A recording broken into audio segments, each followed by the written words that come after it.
Muito boa tarde a todos. Vamos dar início a esse painel de mudança climática e desastres naturais. Quero inicialmente cumprimentar aos integrantes da mesa. Começo pelo ministro de Minas e Energias do Brasil, Dr. Alexandre Silveira de Oliveira. Seria muito bem-vindo. Nosso governador do Estado de São Paulo, Tarcísio de Freitas. Meu querido amigo Otávio Rodrigues, representante da Câmara dos Deputados no Conselho Nacional do Ministério Público do Brasil, e o doutor Adriano Cláudio Pedi Ribeiro, diretor executivo jurídico da JBS, mestre em Direito pela Pontifícia Universidade Católica de São Paulo. Esse tema, mudanças climáticas e desastres naturais, é para mim extremamente caro.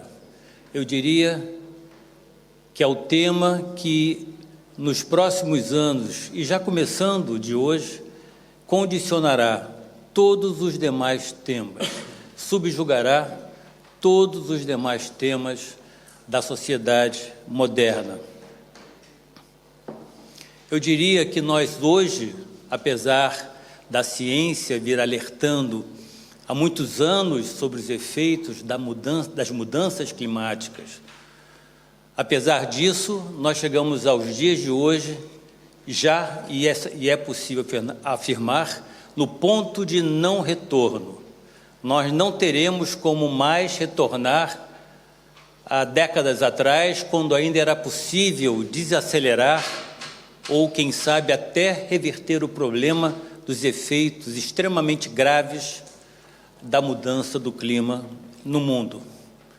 Nós vivenciamos, já em 2023, inundações em São Paulo, inundações na Turquia, incêndios no Canadá, imensos incêndios florestais, incêndios igualmente no Chile, e cada vez mais vivenciaremos eventos climáticos extremos, regimes torrenciais de chuvas, inundações, perda de vida, perda de recursos, os mais variados, a exigir a necessidade crescente e constante de gasto público, investimento privado, simplesmente para adaptar, que é um dos princípios da Convenção do Clima, o princípio da adaptação, adaptar a nova realidade climática. Temos, portanto, um imenso desafio pela frente, sem contar o aumento das doenças, e a pandemia recente tem na sua origem um viés relacionado ao acesso à biodiversidade, acesso equivocado, fruto dessas relações pouco, digamos assim, cientificamente corretas com novos organismos. Enfim, temos aqui gestores públicos, temos aqui gestores privados que precisarão, inclusive no ponto de vista contratual, já que a grande mudança das condições de um contrato não mais poderá, para fugir ao cumprimento das obrigações, trazer a questão da força maior, já que as questões climáticas exigem de todos nós da sociedade adaptação, exige a mitigação dos seus efeitos e vai exigir do mundo como um todo uma mudança, como já exige hoje, de comportamento. É um tema, como eu disse inicialmente, subjugará todos os demais, mas é um tema também que unirá todas as sociedades do planeta. É um tema que exigirá a concertação de ações no mundo todo. E é um tema que obrigará, queiramos ou não, que os conflitos sejam colocados de lado para que o objetivo comum de sobrevivência diante de uma nova realidade não tão amigável quanto aquela que vivenciamos, que permitiu que a espécie humana florescesse nos últimos 1000 anos, não mais subsistirá nos dias de hoje. Com essas palavras iniciais, eu passo a palavra ao ministro das Minas e Energias, Alexandre Silveira de Oliveira.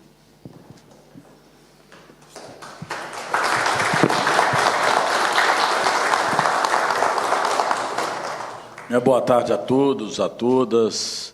Ressaltar a minha alegria de participar de um fórum tão qualificado, ao lado aqui do Dr. Elton, e aproveito para já iniciar concordando com suas palavras, pelo que eu tenho tido a oportunidade de receber o mundo no meu gabinete, tanto os embaixadores quanto os investidores, aqueles que reconhecem as potencialidades do Brasil para contribuir nessa questão da sustentabilidade, que me parece, doutor Elton, que vai sair do campo das ideias para o campo da realidade.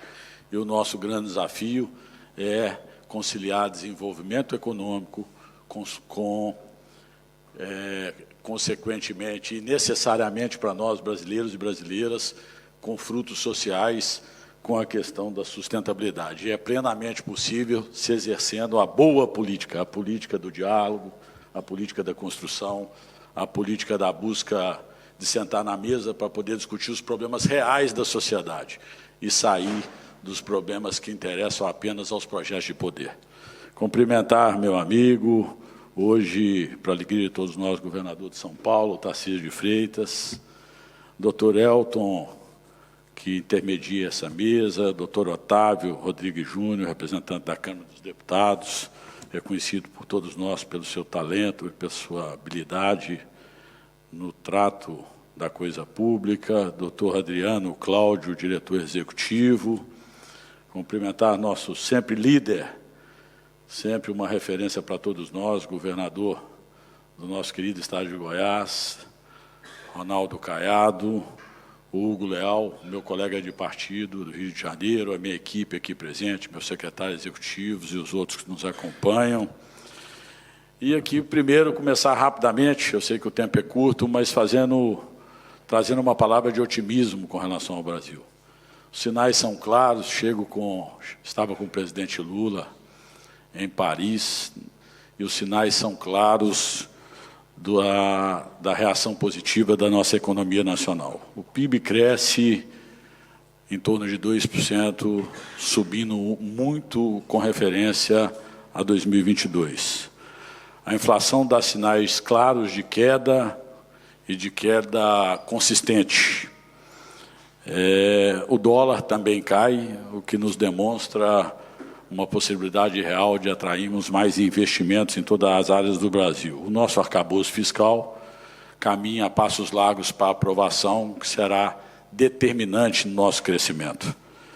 A nossa reforma tributária também parece que, depois de mais de 2 décadas, amadurece a tal ponto de nos indicar que vamos avançar na tão importante reforma e equalização dos nossos estados, facilitando também, desburocratizando, simplificando e, principalmente, dando segurança jurídica, previsibilidade, tão importantes ao investidor, tanto nacional quanto internacional.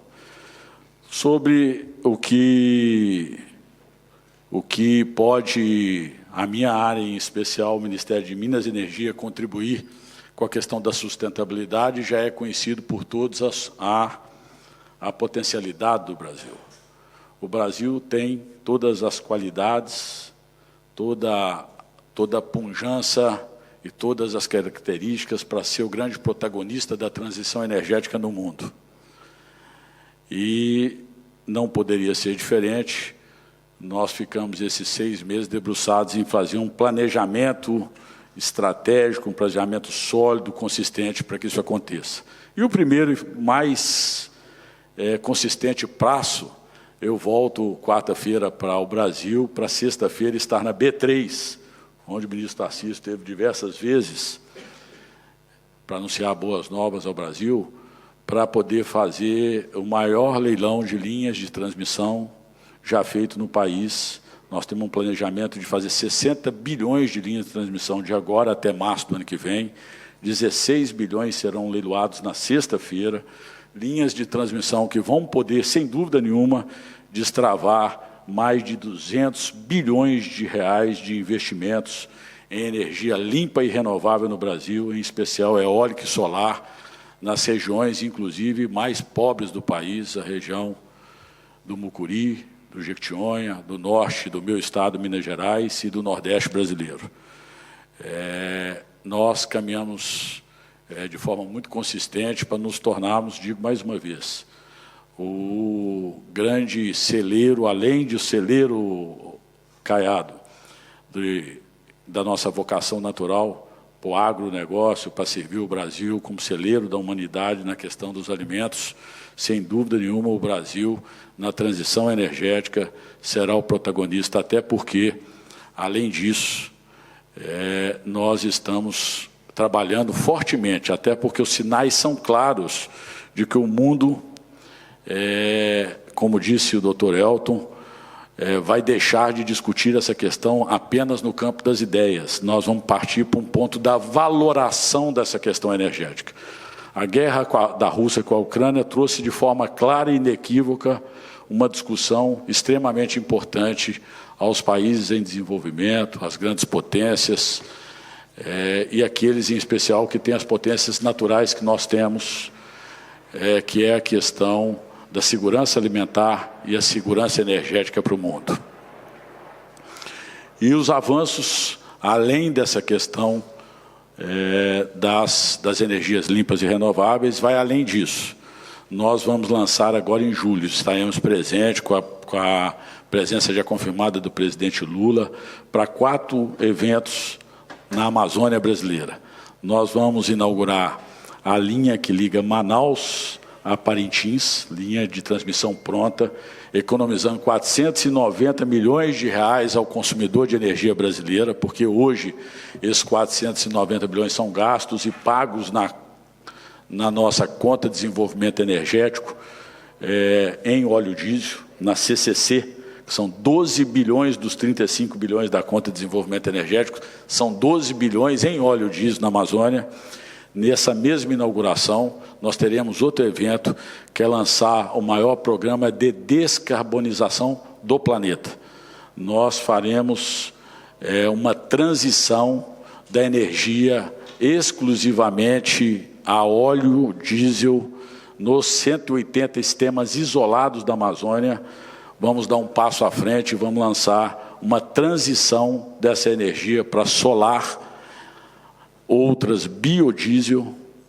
Até 2026, nós queremos ter apenas 40% da Amazônia com energia a óleo, dando simplesmente segurança energética, e que todas as outras energias, até 2030, nós queremos chegar a 20%, nós tenhamos a Amazônia apenas com 20% de energia a óleo, que é muito mais cara, é muito mais dispendiosa, além de muito mais poluente na Amazônia brasileira.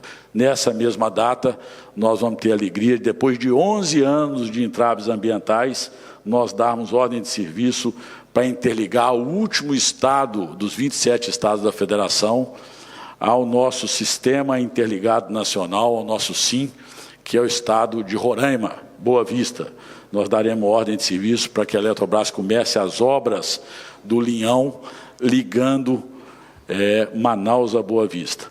Além disso, todos sabem da determinação do presidente Lula de tentar fazer uma grande integração da América Latina na questão energética.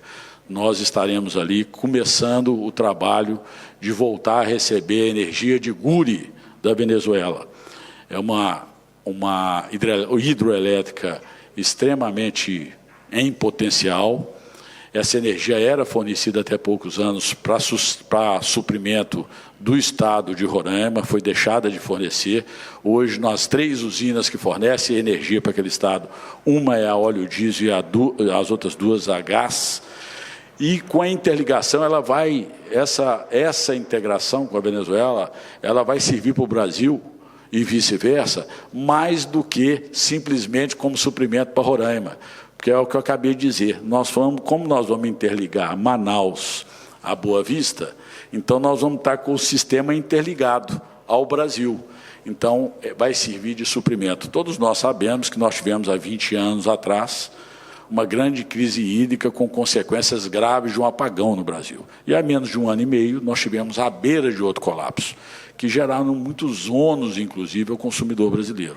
E nós precisamos estarmos buscando incansável e incessantemente a questão da segurança energética e equilibrando isso com a questão da modicidade tarifária.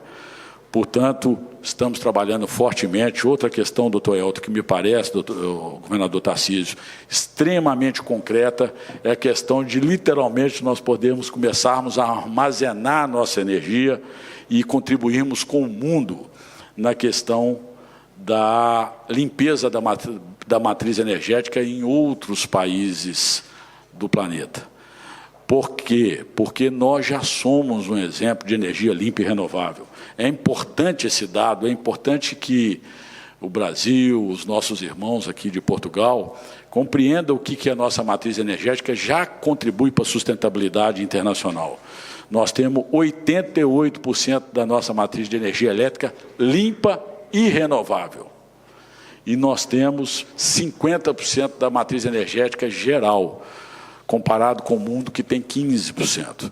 E a questão do hidrogênio verde, que nós estamos trabalhando como um marco regulatório muito seguro para os investidores, e nós temos, como conhece bem o governador Tarcísio, o Porto de Suape, o Porto de Pecém, em condições de fazer esse intercâmbio com o mundo do hidrogênio verde, me parece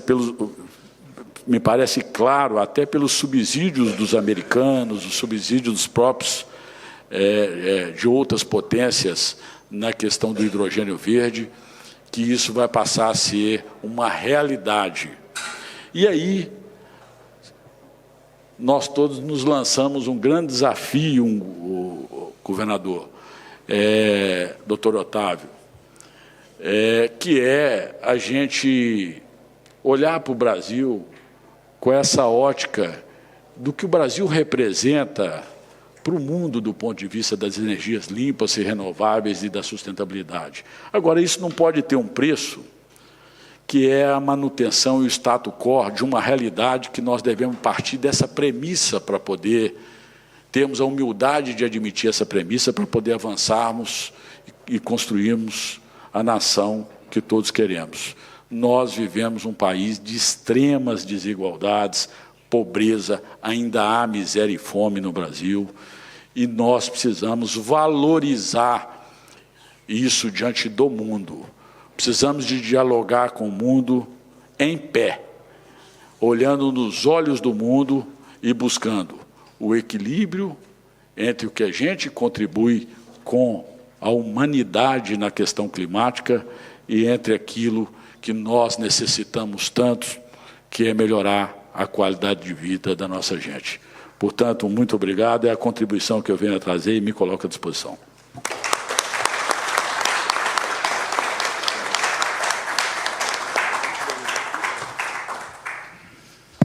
Muito obrigado, ministro, por suas palavras, sua exposição, que bem demonstra que nós realmente precisamos sair do campo das ideias e colocar a mão na massa, ou seja, do campo das ações concretas. E essa linha de atuação é muito importante e conduzirão realmente o Brasil a um protagonismo energético, mas especialmente a um protagonismo climático, porque está tudo absolutamente interligado. Muito obrigado e passo imediatamente a palavra ao nosso governador Tarcísio de Freitas. Bom, boa tarde, senhoras e senhores. Uma alegria estar aqui. Eu queria iniciar cumprimentando o ministro Gilmar Mendes, do Supremo Tribunal Federal, fundador e professor do IDP, do Instituto Brasileiro de Ensino, Desenvolvimento e Pesquisa, o Carlos Blanco de Moraes, professor catedrático da Faculdade de Direito da Universidade de Lisboa, e cumprimentar aqui os nossos membros da mesa, o doutor Elton Leme, que é o nosso moderador, desembargador do Tribunal de Justiça do Estado do Rio de Janeiro, nosso ministro Alexandre Silveira, grande companheiro, que no final trouxe excelentes notícias, nos brindou aí com excelentes novidades, mostrando que a gente realmente está partindo da fase do planejamento para a fase da execução.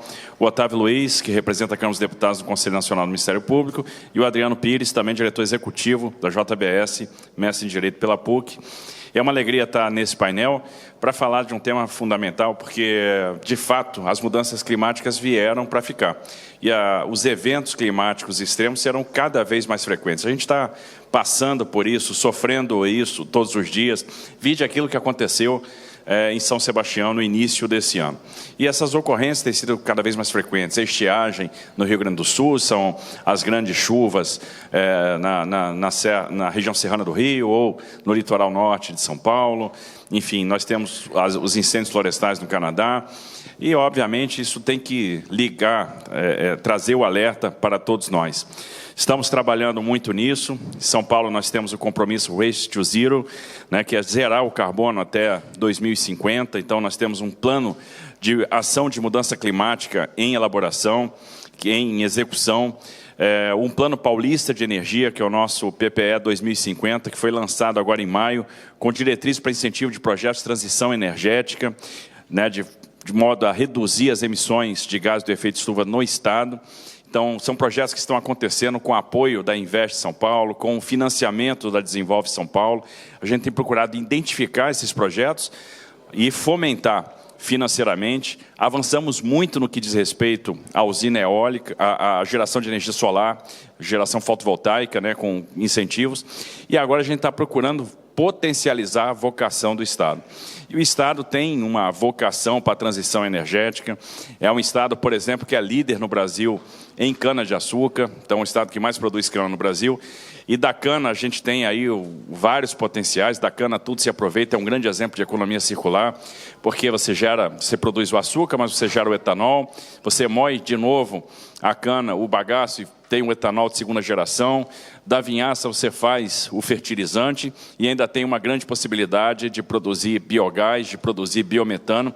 Esse biometano hoje já alimenta os caminhões que estão circulando nas lavouras. E a gente tem projetos piloto para, por meio do biometano e paulatinamente substituindo a frota. Então podemos ter um grande programa de substituição de frota, eliminando o diesel do Estado de São Paulo, e por que não dizer, ministro Alexandre, do Brasil, por meio do biometano. O biogás já começa a ser operado cada vez com mais frequência, então a gente está fazendo os investimentos para fazer a interligação desse biogás ao sistema que já existe de dutos e criando dutos em áreas isoladas, né? E também estamos estudando muito, e com apoio aí do governo federal, trabalhando muito no aproveitamento do gás natural do pré-sal, seja nos projetos da Rota 4, com a Rota 4A, seja no projeto da Subida da Serra, que é um projeto super importante. Então, a gente vai aumentar muito a oferta de gás no Estado de São Paulo e, por que não dizer, a gente tem condição de ver esse gás chegando a outros estados da federação. Me lembro, há tempos atrás, que eu conversava com o governador Caiado, ainda no Ministério da Infraestrutura, e ele falando da necessidade de levar o gás para Goiás, né, para que a gente tivesse lá as térmicas a gás. E discutíamos, olha, vamos fazer o gasoduto, e hoje nós temos a opção de transportar esse gás até por ferrovia, por que não? Já que a Ferrovia Norte-Sul hoje é uma realidade, Goiás está interligado a São Paulo, e a gente tem como produzir esse gás em São Paulo e levar para Goiás e levar para outros estados. Então, nesta questão da transição energética, a gente está muito imbuído, já identificamos uma série de projetos, e se a gente somar os projetos que hoje contam com o apoio da Invest São Paulo e da Desenvolve São Paulo, projetos na área do gás, na área do biogás, na área do biometano, na área da energia fotovoltaica, a gente deve estar... Isso representa aí em torno de quase 60 bi de investimento em execução. Então, realmente é muito promissor aquilo que vai acontecer nos próximos anos. Temos aí projetos com foco na descarbonização de cadeias produtivas, e toda vez que nos é apresentado um projeto, nós temos procurado dar o suporte, seja na questão tributária, seja na questão do incentivo via Desenvolve São Paulo, via agência de fomento. Então, a gente tem, por exemplo, direcionado crédito para startups de inovação tecnológica alinhadas à descarbonização e incentivado programas para a produção do biogás, programas como o Proveículo Verde. O que a gente está fazendo no Proveículo Verde? Procurando direcionar a nossa indústria automobilística. Onde que a gente quer chegar? A gente quer chegar primeiro no híbrido, para depois dar o passo para o elétrico. Então, o que nós estamos fazendo lá? Por exemplo, trocando o crédito do XCMS por CAPEX. Então, a gente faz a amortização do CAPEX utilizando os créditos CMS acumulados. A gente está calendarizando a devolução desses créditos para favorecer o investimento antecipado. Isso está dando certo, porque a partir daí a Toyota anunciou investimento, a GWM anunciou investimento, e agora a Volks vai anunciar investimento já no dia 3 de julho. A Volks vai fazer 3,5 bi. A Toyota mais 1,7 bi, em linhas de híbrido, ou seja, aproveitando essa nossa vocação. E quando a gente fala em carros híbridos, né, estamos falando de 2 motores, um a combustão, outro elétrico, o etanol passa a ser cada vez mais viável em substituição à gasolina. Isso também é uma coisa super interessante. Outro compromisso nosso é o Race to Resilience. A ideia é transformar os nossos municípios em municípios resilientes. Então, a gente está fazendo um plano de adaptação climática para cada município, a gente está apoiando os municípios, inclusive trabalhando junto com as prefeituras para que a gente tenha planos onde a gente identifique pontos críticos, áreas que o prefeito tem que atuar, como deixar o município mais resistente a esses eventos climáticos extremos, que intervenções precisam ser feitas e, obviamente, estamos formatando convênios para ajudar esses municípios. Lançamos agora um plano estadual de meio ambiente, que é um plano que prevê investimentos que, somados, vão representar aí 7 bilhões de reais. É o maior investimento do Estado de São Paulo em meio ambiente da história. A gente, nos próximos 4 anos, deve investir 7 bilhões. 2,13 bilhões entre recursos públicos e privados em 6 componentes, né? A componente aí da biodiversidade, bioeconomia e finanças verdes, parques estaduais, educação e conscientização ambiental, fortalecimento institucional e resiliência e adaptação climática, além de outros 5,6 bilhões que estão no projeto Integra Tietê, que representa a recuperação do Rio Tietê, do Alto Tietê, do Médio Tietê, do Baixo Tietê, mas, sobretudo, do Alto Tietê e do Médio Tietê, que é onde a gente tem os problemas mais severos em termos de poluição. E aí a gente está falando aí de recuperação de Mata Atlântica, a ideia... O Estado de São Paulo, que já vem aí recuperando reserva florestal, nós tivemos um crescimento nos últimos 10 anos de 5% do Estado em termos de reserva florestal, deve dar um outro grande salto. A nossa ideia é investir quase R$1 bilhão em reflorestamento, a gente está falando de reflorestamento de quase 40 mil hectares, além de um programa de proteção de fauna silvestre, um programa grande, forte aí de gestão de parques. No que diz respeito à temática da economia verde, nos chama a atenção aqueles municípios que têm várias áreas preservadas, que têm trechos de parques estaduais, que têm áreas preservadas de Mata Atlântica, e esses municípios têm mais dificuldade para se desenvolver. Então, colocamos na Assembleia Legislativa o nosso projeto de ICMS verde. Hoje a gente vai aumentar muito os aportes, a distribuição de ICMS para esses municípios que são aí, que têm essa responsabilidade. Ou seja, por um lado, eles têm o impedimento de crescer, por outro, é justo que todos os outros municípios ajudem a contribuir para o desenvolvimento com uma distribuição diferente de ICMS. Então, a gente está dobrando o ICMS verde desses estados, vai ser um investimento importante. E hoje a gente está se estruturando, por meio da Desenvolve São Paulo, para lançar os Green Bonds do Estado. E qual é a ideia? Captar dinheiro no mercado para fazer recuperação de reserva florestal, gerar crédito de carbono e ajudar empresas que têm o interesse, por exemplo, de fazer a neutralização das emissões nos seus balanços. Então, é um produto financeiro, de maneira que a gente faça a captação, a gente faz o investimento no reflorestamento, na recuperação de reserva, na recuperação de mata ciliar, e a gente devolve o crédito auditado, acreditado. É uma maneira, então, de financiar as várias ações no que diz respeito à recuperação ambiental. Então, a gente está muito satisfeito. A tragédia de São Sebastião nos deixou várias lições aprendidas. Mudou, por exemplo, a forma de nós encararmos a política habitacional. A gente pensava o seguinte: por que o Estado de São Paulo, com todo o vigor econômico que tem, produz tão pouca habitação de interesse social? Por que nós temos tantas pessoas morando nas várzeas dos rios, nas encostas dos morros? E aí a gente viu que precisava de uma resposta mais rápida, então estamos criando os mecanismos para incentivar a construção industrializada, estamos tentando dar a pronta resposta lá em São Sebastião, trazendo residência para as pessoas que estavam em área de risco, né, por meio de construção industrializada. Então a gente agora, depois de vencer o período de fundações, vai começar a montar os edifícios com os apartamentos. A gente vai montar 2 edifícios a cada 15 dias, 2 edifícios com 16 apartamentos a cada 15 dias, em função da tecnologia construtiva que nós escolhemos aí para essa situação. Então, é um direcionamento diferente.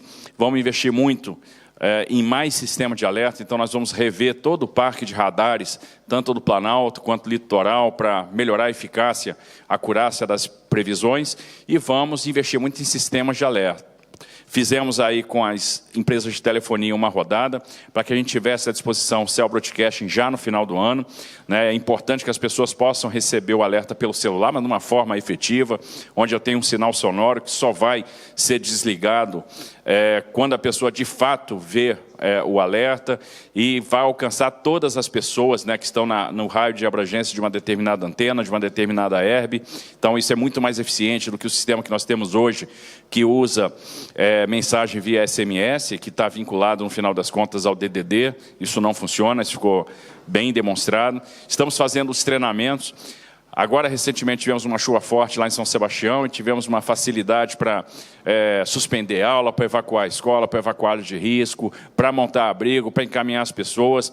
Então, é sinal que essa cultura do treinamento ela é possível, ela faz a diferença. Estamos investindo mais em meteorologistas, então, por um lado, eu tenho que melhorar a acurácia da minha precisão, por outro, eu tenho que investir no sistema de alerta e, obviamente, investir nas pessoas, tirar as pessoas das áreas de risco. Então, esse tem sido o trabalho aí do Estado, mas eu tenho certeza que essas ações de preservação, de recuperação de mata ciliar, de reflorestamento, de diminuição da pegada de carbono, ou seja, teremos vários incentivos para as empresas que têm por objetivo diminuir a pegada de carbono. Existe uma necessidade premente de a gente aproveitar uma riqueza que ninguém quer, que é a riqueza que vem do lixo, né? O lixo que gera energia, o lixo que gera divisa.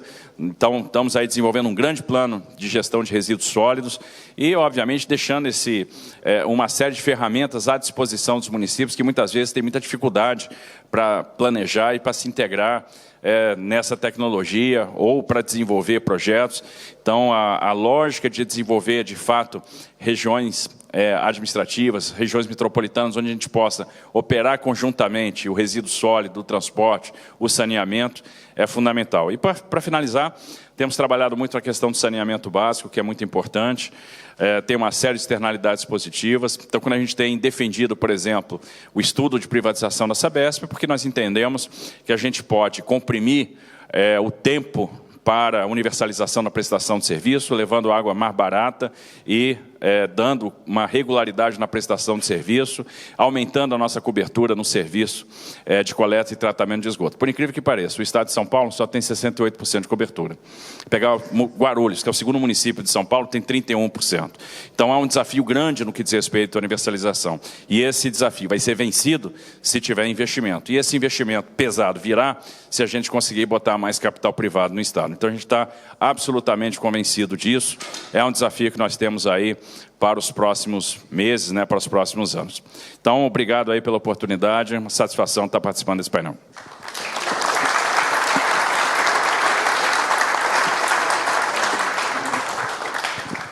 Muito obrigado, governador Tarcísio de Freitas.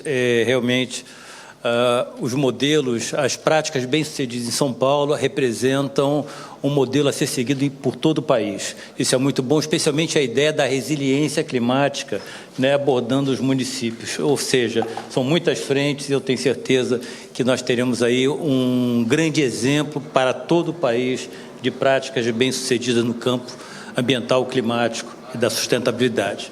Passo a palavra ao meu querido amigo, doutor Otávio Rodrigues.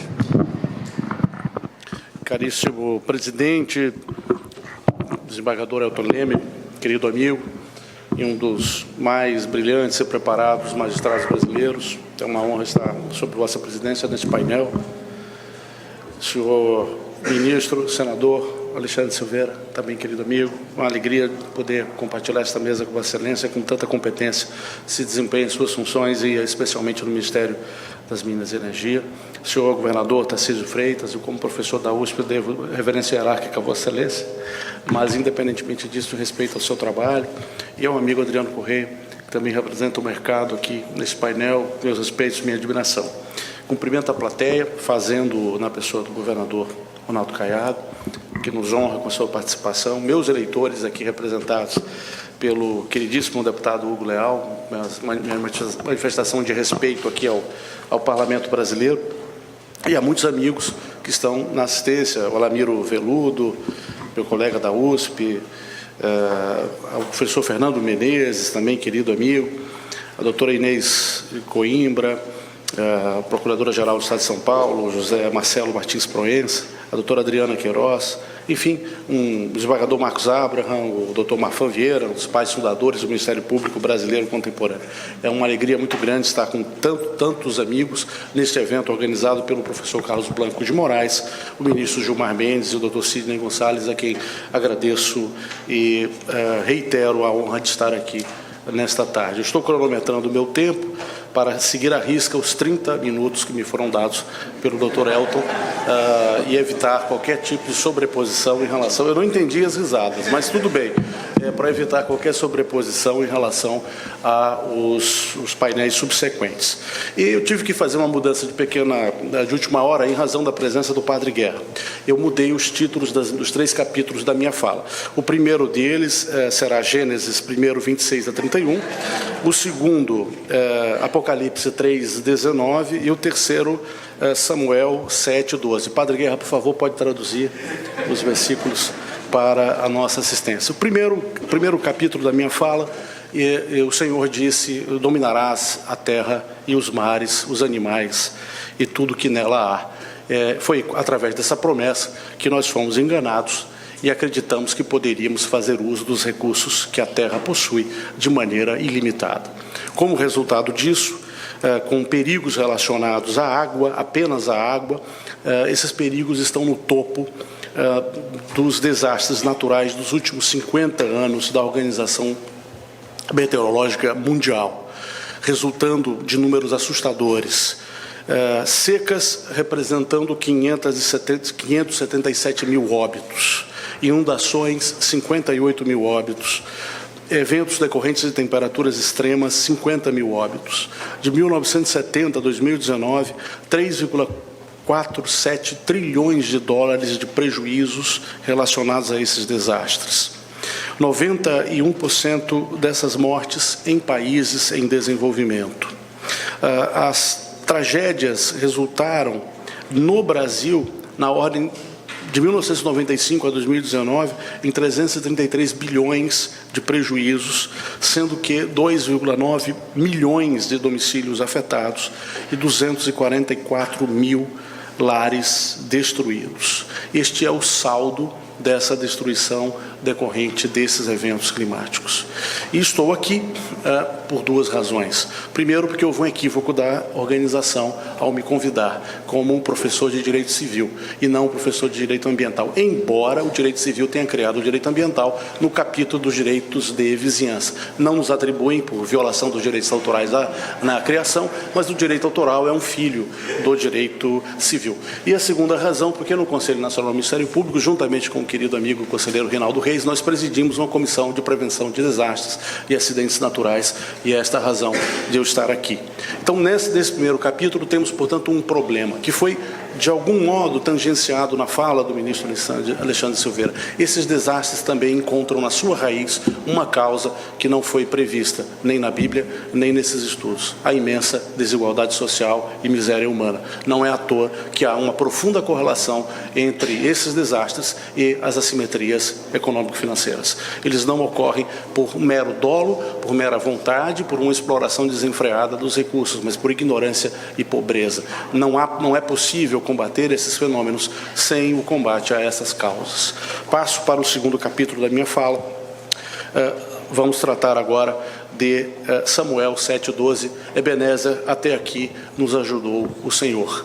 O que é possível fazer em relação a estes fenômenos e estas mudanças?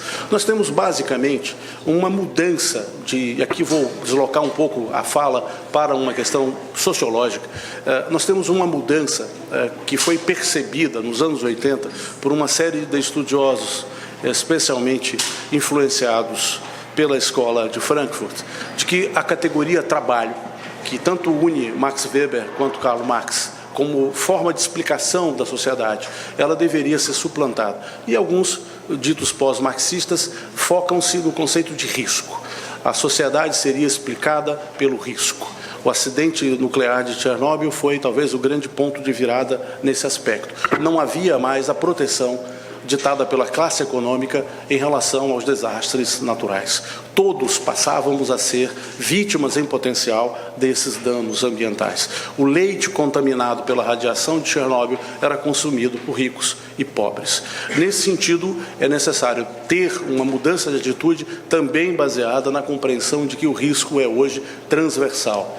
E as mudanças de políticas públicas e de prevenção aos desastres passa por esta compreensão de que há uma relação direta do dano, da inundação e dos eventos com a sociedade como um todo. Não é possível mais imaginar-se livre, imune dessas tragédias. Tragédias como nós tivemos recentemente, a da região serrana do Rio de Janeiro, os deslizamentos no litoral paulista, o rompimento da barragem de Mariana e de Brumadinho.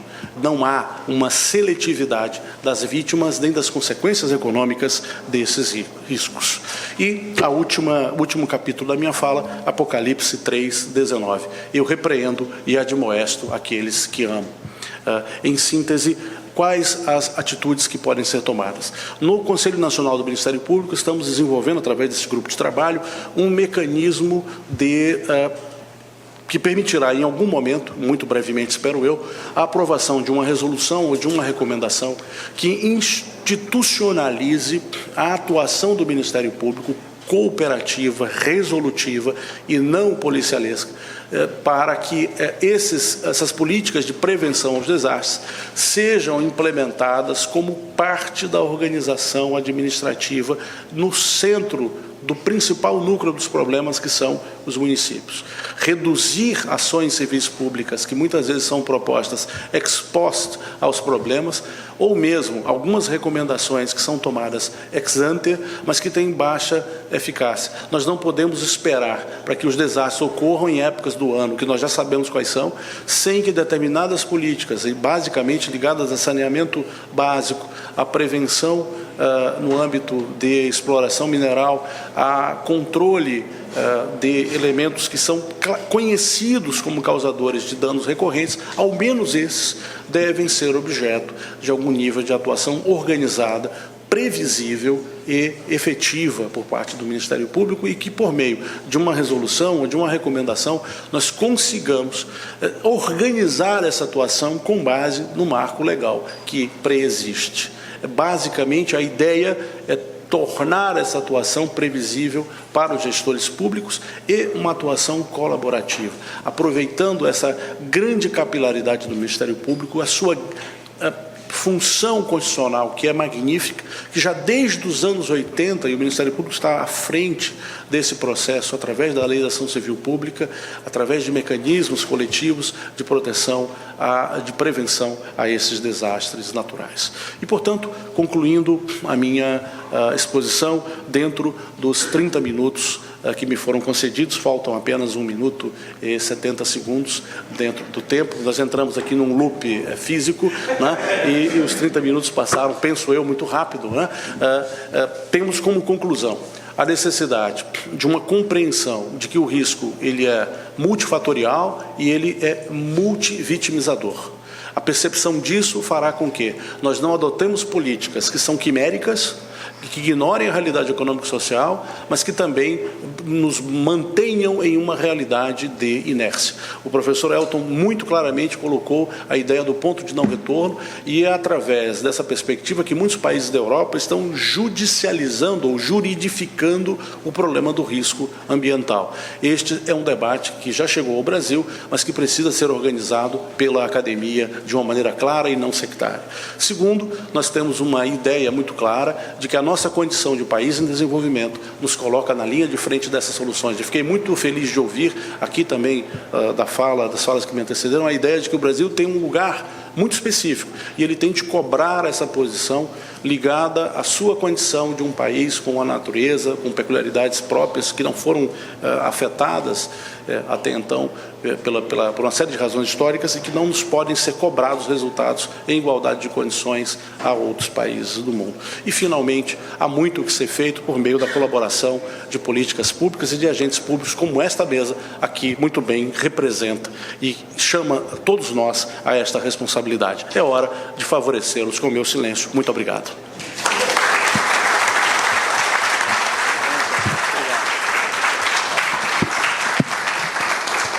Doutor Otávio, muito obrigado. Eu acho que nós não fomos enganados na origem, apenas nós prolongamos fora do seu tempo a interpretação da promessa, né? Muito bem, mas de qualquer forma, o seu destaque para a isonomia climática, que é um fator muito interessante, porque os eventos climáticos atingirão a todos, sem exceção, com a mesma intensidade. Só que, no primeiro momento, aqueles que serão atingidos são os menos favorecidos do ponto de vista econômico e social. Então, quem não tem água, quem não tem saneamento, quem não tem moradia adequada, esses serão, num primeiro momento, atingidos e precisam ser, também, num primeiro momento, atendidos para que essa isonomia climática ela se projete de forma isonômica. Passo a palavra ao doutor Adriano Ribeiro, diretor executivo da JBS. Obrigado. Boa tarde a todos e a todas. Queria cumprimentar os membros da mesa, desembargador Elton, muito obrigado, governador Tarcísio de Freitas, ministro Alexandre Oliveira e meu amigo Otávio Luiz Rodrigues. Para mim é uma honra, né, quando eu recebi esse convite do IDP, falar de um tema que é tão caro para a companhia, né? Esse é um fórum extremamente qualificado, talvez o mais importante encontro político e jurídico sobre Brasil e Europa. E esse tema é um tema extremamente relevante. A JBS é uma das maiores produtoras de alimento do Brasil ou do mundo e seguramente tem um desafio que é o de produzir alimento com segurança, mas cuidando para que faça isso sem agredir o meio ambiente. Essa tarefa, né, de produzir, de desenvolver a atividade econômica sem agredir o meio ambiente, acho que é a expressão mais clara de sustentabilidade. E acho que a minha participação aqui é de justamente trazer um pouquinho de como a iniciativa privada pode contribuir para essa jornada. É natural que todos tenham uma preocupação com o meio ambiente e que as comunidades internacionais cobrem governos e a iniciativa privada para que tenham, né, os cuidados necessários com o meio ambiente. Afinal, se não tivermos essa preocupação, vamos entrar numa crise muito grande de produção de alimentos e os desastres naturais só vão aumentar ao longo do tempo. Mas, nesse sentido, eu gostaria de fazer algumas observações a respeito da nova regulamentação europeia para produtos livres de desmatamento. Eu acho que esse é um tema extremamente oportuno para esse fórum. Essa regulamentação ela foi colocada, foi divulgada recentemente para implementação no final do ano de 2024 e vamos ter, ao longo desse período, um grande intervalo de tempo para discutir essas propostas. Eu acho fundamental, né, que essa regulamentação, quando da sua implementação, que ela seja muito discutida e não seja colocada de uma forma impositiva, mas sim colaborativa. Ela jamais, sob a nossa perspectiva, pode ser alguma coisa excludente. Ela tem sim que incluir as pessoas e fazer com que podemos ter um desenvolvimento sustentável. E nesse aspecto, eu acho que 4 pontos são muito importantes para a gente destacar. O primeiro é que a soberania dos países elas sejam respeitadas. Esse eu acho que é um ponto extremamente relevante. Não é adequado que o regulamento da União Europeia ele queira se impor sobre a legislação brasileira. Qualquer medida nesse sentido, impositiva, eu acredito que não faz bem para essa caminhada. O Código Florestal Brasileiro seguramente é um dos mais avançados do mundo. Mais avançado, inclusive, que a legislação ambiental de muitos países europeus. Quando a gente lê o regulamento e simplesmente se desconsidera a supressão de vegetação legal da ilegal e se equipara tudo à ilegalidade, esse é um ponto que eu acho que merece uma certa reflexão. É importante se isso for realmente implementado, que aquele produtor que abriu mão da supressão da sua vegetação, que ele seja de alguma forma remunerado. É preciso estabelecer instrumentos financeiros que permitam a ele a ser remunerado pela proteção do meio ambiente. Não há esse caráter colaborativo e de respeito à legislação nacional é extremamente importante sobre a nossa perspectiva.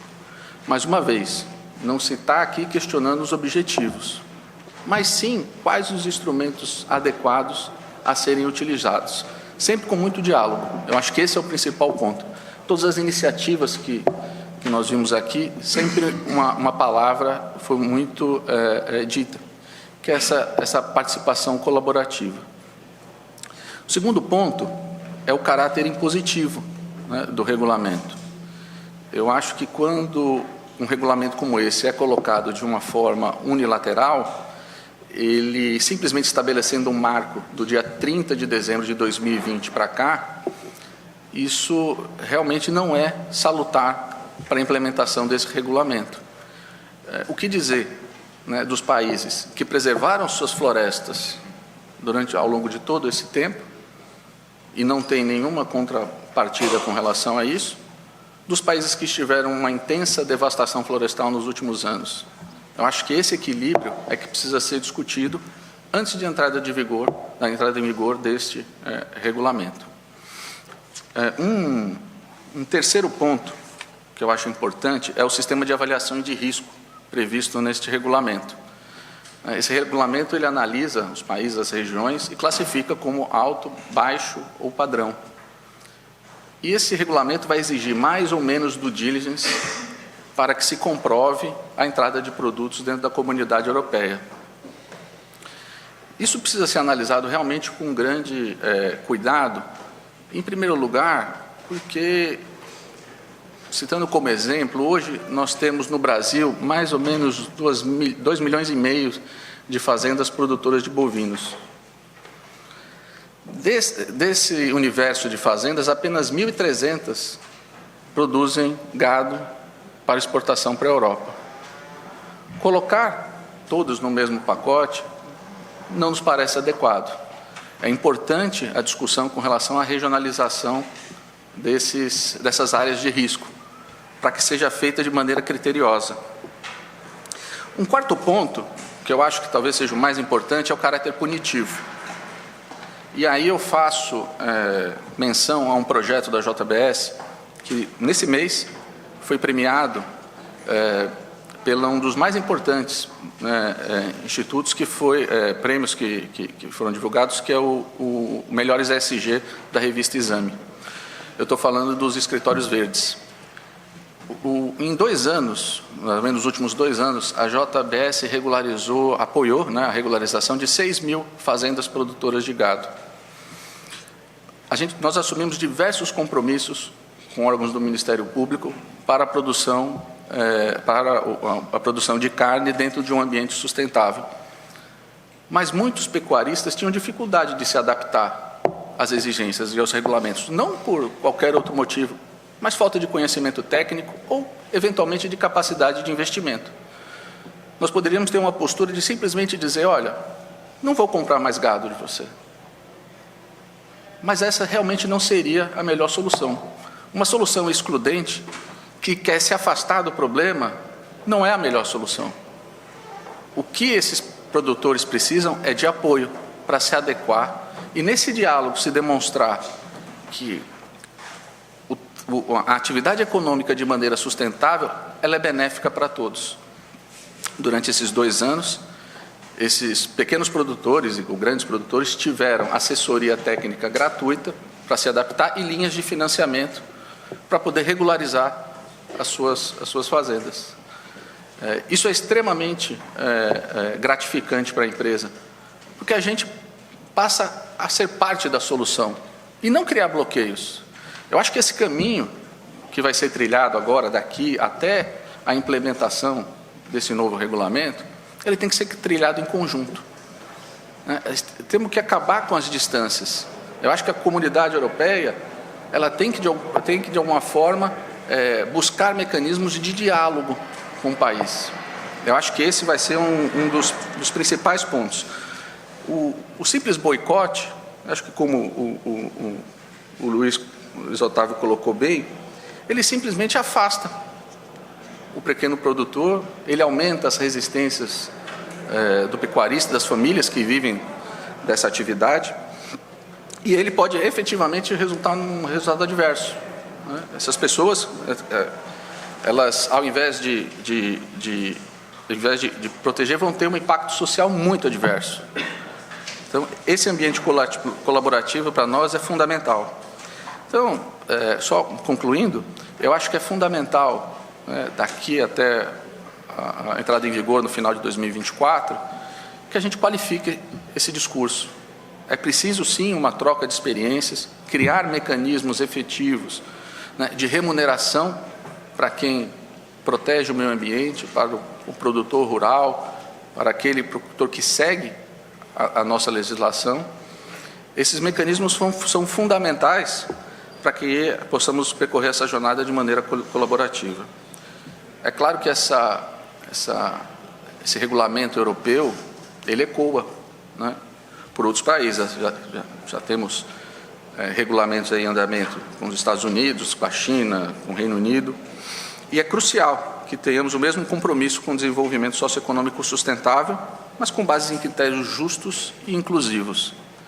Só assim vamos vencer o desafio de alimentar a crescente população mundial e frear as mudanças climáticas. Muito obrigado.